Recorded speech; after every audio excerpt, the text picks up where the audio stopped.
2026 T20 ലോകകപ്പിന് ദിവസങ്ങൾ മാത്രം ബാക്കി നിൽക്കെ ഇന്ത്യൻ ക്രിക്കറ്റിലെ ഇതിഹാസ താരം സുരേഷ് റെയ്ന നടത്തിയ പ്രവചനങ്ങളും നിരീക്ഷണങ്ങളും ആരാധകർക്കിടയിൽ വലിയ ആവേശമുണ്ടാക്കുകയാണ്.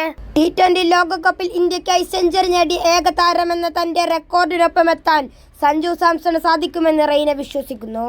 16 വർഷം മുമ്പ് റെയ്ന സ്ഥാപിച്ച ആ സെഞ്ചുറി റെക്കോർഡ് സഞ്ജു തകർക്കുമെന്നാണ് റെയ്നയുടെ പക്ഷം.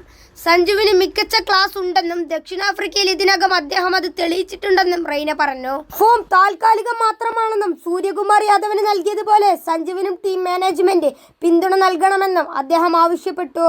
യുവതാരം തിലക് വർമ്മയെക്കുറിച്ചും റെയ്ന ചില കാര്യങ്ങൾ സംസാരിച്ചു. സമ്മർദ്ദഘട്ടങ്ങളിൽ പതറാതെ കളിക്കാനുള്ള തിലക്കിന്റെ കഴിവിനെ റെയ്ന പ്രശംസിച്ചു.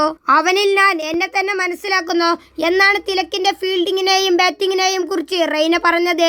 തിലക് ഇന്ത്യയുടെ അടുത്ത സൂപ്പർ താരമാകുമെന്നും അദ്ദേഹം കൂട്ടിച്ചേർത്തു. ഇതുകൂടാതെ ലോകകപ്പ് ഇന്ത്യയുടെ കൈക്കുള്ളിൽ എത്തിക്കാൻ ഏറ്റവും നിർണായകമാകുന്നത് വരുൺ ചക്രവർത്തിയുടെ 24 പന്തുകളായിരിക്കും വിധി നിർണയിക്കുക എന്ന അഭിപ്രായമാണ് അദ്ദേഹം പറഞ്ഞത്. ലോകത്തെ 1-ാം നമ്പർ T20 ബോളറായ വരുണിന്റെ സ്പിന്നിംഗ് തന്ത്രങ്ങൾ മനസ്സിലാക്കാൻ ഇപ്പോഴും ബാറ്റർമാർക്ക് സാധിച്ചിട്ടില്ല. അദ്ദേഹം ഇത്തവണ ഇന്ത്യക്ക് ലോകകപ്പ് നേടിത്തരുമെന്നും റെയ്ന പ്രവചിച്ചു.